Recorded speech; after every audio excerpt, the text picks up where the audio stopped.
Cool, welcome to the pre-match press conference ahead of the All Whites' second Soccer Ashes game against the Socceroos tomorrow night at Go Media Stadium. We're joined by All Whites head coach Darren Bazeley and All Whites captain Chris Wood. As ever, I'll kick off with the opening question and hand over to you guys to ask whatever you want to ask. Baze and Chris, question for both of you. Obviously a good performance, but a disappointing result in the first game. What are you hoping to see from the second game?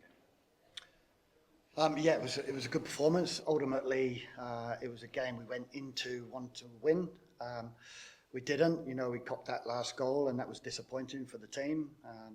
So we get a second chance, and it is a part cup tie, so that was an away game.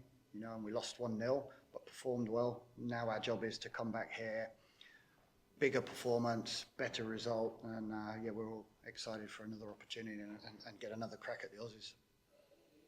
Yeah, I agree with that. It was definitely disappointing with the amount of domination and control we had in the game and chances we had in the game, something that we spoke on as a group so much about creating, that we weren't able to deliver.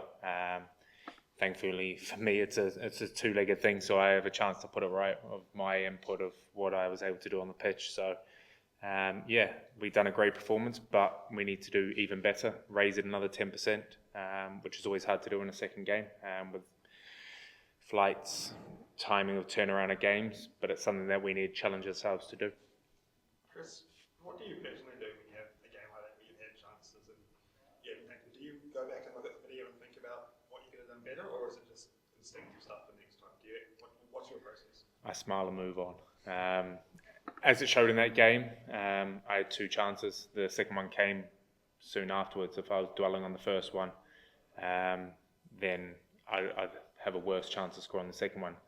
Second one, the keeper's made a great save. And since I look back at the keeper's made, the first one was a good save as well. But for me, I need to be scoring that first one because that puts our team in the lead and would have made that game a lot more comfortable for us. So that's the burden and the pressure I bring on myself as a leader, as a captain, as our main striker at the moment. So just smile and move on and become better and put it right in this game. Darren, what can you tell us about what you're thinking about selection? We've had a good couple of days recovery from the game. We obviously travelled, got back, and everybody's recovered well from the game. So we've got no issues into selection. We'll make a couple of changes to freshen it up, but we'll never make wholesale changes because we're working on the bigger picture and ensuring that we've got the cohesion and connection that we've been working on for the last 2 years, really. But definitely a little bit of freshen up.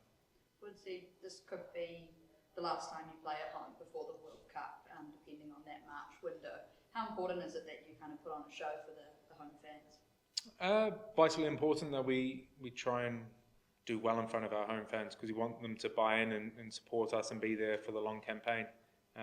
As we say, we don't often get to play at home. Luckily, in the last 12 months, we've been playing here a lot, so hopefully that's brought the buzz and the greatness around this side ready for the World Cup. It's important that we put on a display like Friday night, but hopefully 10% better. Baze, that World Cup is kind of coming around fast. How much of an influence does that have on the decisions you kind of make today in the group? I don't think the World Cup is definitely, it's coming, but that's for the future. Right now we focus on this tour, and we've always made decisions around selection of squads, around consistency, cohesion, whilst giving people opportunities, and we're also dealing with players unavailable through injury or through moving club and stuff like that. So I think we all know where the World Cup is and where those selections will be, and at the moment we're sort of just working through the next windows. Chris, just generally, are you happy with the progress you're seeing this team making, and what kind of improvements do you think need to be made if you're looking ahead again to the future next year? Look, I'm very happy with how the team's come on in the last 3 years. We talked about at the beginning about putting in foundations and bringing these players through as we had a younger team, giving them confidence and experience in the international setup. And I think the last 3 years has done that. And I think in the last 6 months, as well as the obviously playoff games and things like that, those games showed it, but we need to show it against big teams. We did it in most stages in June. We definitely did it on Friday night. but we need to back it up, obviously, October, November, March, and then pre-World Cup. So, yeah, we're progressing nicely. I think we're in a great stage. And it's about now consistency and performing against these big clubs, or big sides, I should say. In terms of you, scoring 2 goals on the first day of the season, I can't remember how many times you've done that before, but what does that do for your confidence starting the season? Look, yeah, it's brilliant. Scoring for a striker is the ultimate goal and brilliant for confidence for any striker. So it's nice to get off the mark so early with that. And then a team and a side that done extremely well on the opening day and against Palace. Fortunately, we had the blip against West Ham, but that's hopefully all it'll be for us, and we bounce back ready to go with Arsenal next week. Darren, at what point during the World Cup cycle do you stop giving players opportunities and just start playing your top team all the time? I mean, it's tricky. We try to pick our strongest squad every tour. So you could say that started. Unfortunately, we've lost certain players that couldn't be selected, or there's some reasons around players joining clubs that we've talked about. So I think it's every single tour we will try and pick our strongest squad. So I suppose that's the answer. It's already started. What about with your 11s though? Because presumably there'll be guys who leave this window without having taken to the field. Yep. Is that something that they just have to expect now as you get closer to the World Cup and look to work on your strongest combinations? I mean, every single player here, wants to play. They all want to play. Unfortunately, we can only start 11 and bring on 6 subs. So, there's limited opportunities for players. So most of their opportunity is going to be done in their clubs. It's their challenge to perform every week at the highest level at their clubs, get moved to bigger clubs, perform at bigger clubs like Chris, like some of our other guys have done. That's probably their best way of fighting above some of the players we have, because when we come into camp, we don't train that much, and we're limited on who can play minutes. So it's difficult. And Chris, the balance between the satisfaction of the way you played on Friday night, I mean, I can't remember an Australian goalkeeper ever being man of the match in a game against New Zealand. Gives an idea of the way the game played out. The satisfaction of playing well, but not winning the game. Is it a hard balance to strike? 100%. Yeah, it's not great, and it's not a great feeling for sure, because you don't want to keep saying, "Oh, you played well," without the result, and that's ultimately we need to bring them both together. Luckily, we've got another couple of windows to do that, but as we all say, it will come around very quickly. So we need to start doing it sooner rather than later. And are you sensing within the squad now just a higher capability, guys all comfortable on the ball, the way that passing movements are done in tight spaces? Are you sensing an uplift in that among the all-white side? I think so. I think that shows. I think it showed especially well on Friday night. They're a top 30 side in the world. They're the ones that we're going to be facing from now to the World Cup and in the World Cup. So we've been able to do it. They'll breathe confidence into the lads and show that we can do it against the big sides. So now it's about consistently doing it every single time we play them, and also raising a little bit more to get that win. Chris, what would it mean to beat the Aussies tomorrow, given the rivalry, the history? It'd mean a lot. It's been a long time. It's been talked about, and not scoring again has been talked about. So we want to put both of that right. We thought we should have on Friday night, didn't. So now we've got a second chance to do that and win something at the end of it, which is truly special to the heritage of us. Scoring and kind of converting opportunities has always been kind of a big issue. Do you see this as a key area of improvement? I mean, it's one of the hardest things to do in football. That's why the strikers get the big contracts, because they do that. We've scored goals. If you go back over our last 2 years, we've scored goals. It's harder against the harder opposition. We're definitely looking to play a certain way to create more chances, like we did on Friday. So if you go back, we beat Côte d'Ivoire in June, but we played better on Friday, if I'm honest. But we got a result there and we didn't on Friday, but our performance was better. So, that's the game's about moments. Chris sort of touched on it. The game is about moments. They had a chance, they scored. We had chances and we didn't. So there's lots to take from the game. But ultimately, we need to start winning games of football. But we know we're building towards those moments later in the year or later in next year.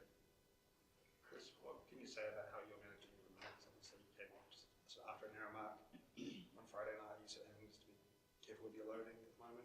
So what are you available for tomorrow? Look, there's under no illusion I've got a very big campaign coming up.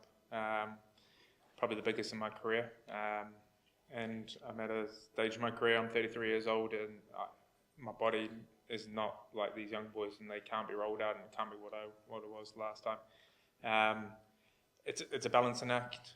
The best thing is that I'm here and ready to play, and we'll be starting tomorrow, which is fantastic, and we just go from there and see how the game progresses, and just try and give us our all. You said you're 33 years old, you've got a teammate now who's 17 years old, and he's got a couple of clubs in common. Have you had a chance to sort of talk to Luke, and what have you made of how he's sort of come to camp? Yeah, definitely. He's settled in very well, which is fantastic. And credit to him as a person, as a bloke. It feels like he's been there a few times, and that's the credit to the way he presents himself around the team, interacts, talks, and how he plays on the pitch and training. He gets stuck in and he does the job right, and he's there on merit to be here. He's shown a lot to Baze to give him the confidence of being picked here. So it's fantastic to see. I remember when I was 17 and got picked, so it's a fantastic occasion for him to be in and around it. And I'm sure it gives him the challenge and the want to be here in the next window and the window after that, because if he keeps performing, he could be definitely pushing players out. And just a word on Ryan Thomas, I think we all saw how he played on Friday night. What did it feel like for you though, having him back on the pitch? It's fantastic. I mean, I remember what Ryan brought to the team 6 years ago. Haven't been able to see him play for a long period of time, so I was intrigued and looking forward to watching him play on Friday as well as being a part of it. I thought he brought a high level of quality, consistency, determination to the team, and something that's making one of our strongest areas on the pitch. And it's going to make a big challenge for the manager sitting next to me, because we have got some unbelievable talent in that midfield now, and that's only a great thing because it's the depth that we've shown now and the depth that we probably haven't had over the last 10, 15, 20 years. We've never had that depth that we have now, and to be able to make subs and make changes to impact the game is going to be huge for us. Darren, any key factors tomorrow? Chris mentioned you've got to raise it by 10%. Is there any key things for you? I mean, there's definitely aspects of the game that we'd like to improve. We've gone through the video and looked at out of possession, what we did well and what we could tweak to make us even more effective. And then in possession today, we looked at quite a few things. And again, it's about trying to create more goal scoring opportunities, and then putting ourselves in positions to take those moments.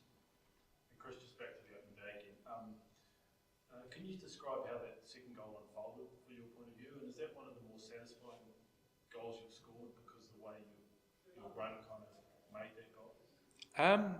It's one of those. I think the connection made the goal. I have a very good connection with Elliot and most of our midfielders, and we talk about situations and moments in games a lot, and I think that's what it comes to. I think there's been a number of times where I've run and he hasn't passed, and he's passed and I haven't run.